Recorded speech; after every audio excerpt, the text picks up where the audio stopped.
जिथं नुकसान झाले तिथे पंचनामे करून घ्या. ऑलरेडी माझे पंचनामे सुरू झाले याला. बऱ्याच ठिकाणी नुकसान पण झाले आणि जे पहिले खड्डे होतेच ते आणखी मोठमोठे झाले. त्याला काहीतरी आता उपाययोजना बऱ्याच ठिकाणी पुढचे शेतकऱ्यांचे जे कानाद्वारे असतात ते डॅमेज झाले.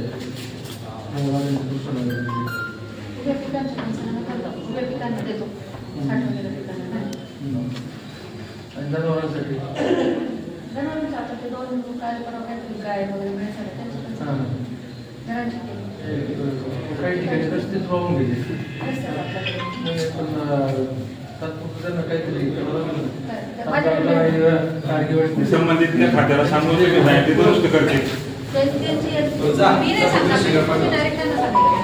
मी पिकांना आणि घरांना आणि जनावरांना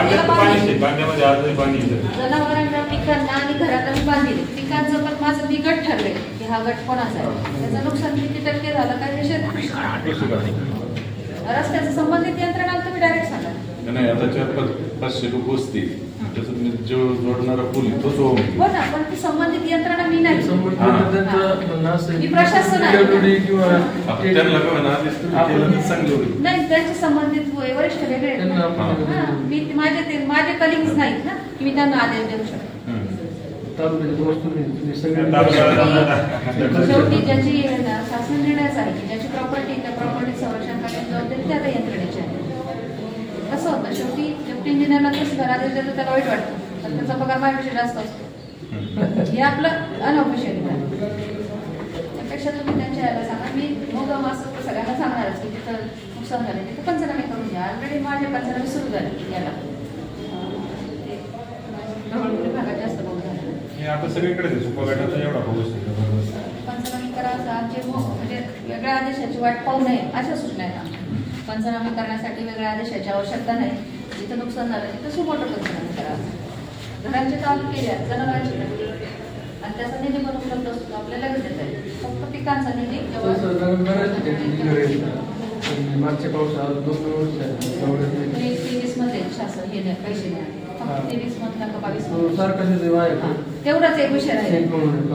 त्याचा आधीचे पण पैसे आले नंतरचे पण पैसे आले. तेवढा एक मधला शासनाकडून त्या दिनांकाच्या निधी येते. म्हणजे समजा सप्टेंबर 2023 मध्ये नुकसान झालेल्या पिकांचे पैसे, तो पैसा मला ऑक्टोबरला पण वापरता येत नाही, ऑगस्टला पण वापरता येत नाही. तो सप्टेंबर मध्ये आपली डिमांड गेली कलेक्टर साहेब खूप वेळा गेली. नेमकं तोच राहील बाकी सगळे मिळाले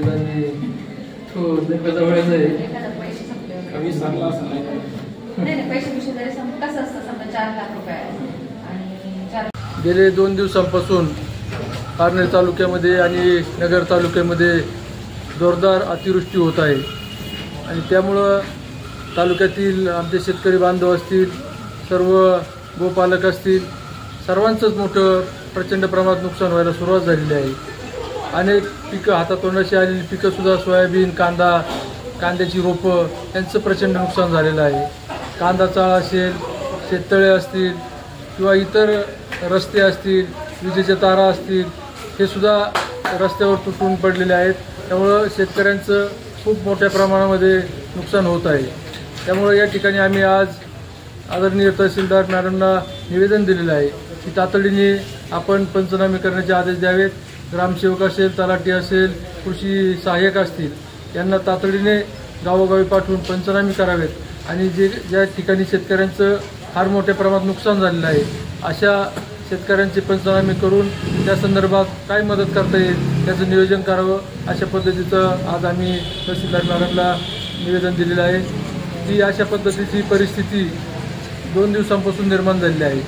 दक्षिण आफ्रिकेमधून येणारं जे यागी नावाचं चक्रीवादळ आहे त्यामुळं हा पाऊस 6 तारखेपर्यंत पडू शकतो असा अंदाज आहे.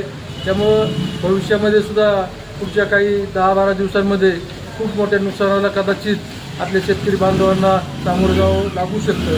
त्यामुळे सर्वांनी या पुढील काळामध्ये 10-15 दिवस काळजी घेणं खूप गरजेचं आहे. म्हणून या ठिकाणी आपल्या तहसीलदार मॅडमला आम्ही शिवसेना पक्षाच्या वतीने निवेदन दिलेलं आहे की शेतकरी बांधवांना कुठल्याही पद्धतीची अडचण येऊ नये जर काही पंचनाम्यामध्ये अडचणी येत असतील तर त्यांनी आमच्या सर्व पदाधिकाऱ्यांना किंवा मला संपर्क साधावा अशी मी आमच्या शेतकरी बांधवांना विनंती करतो.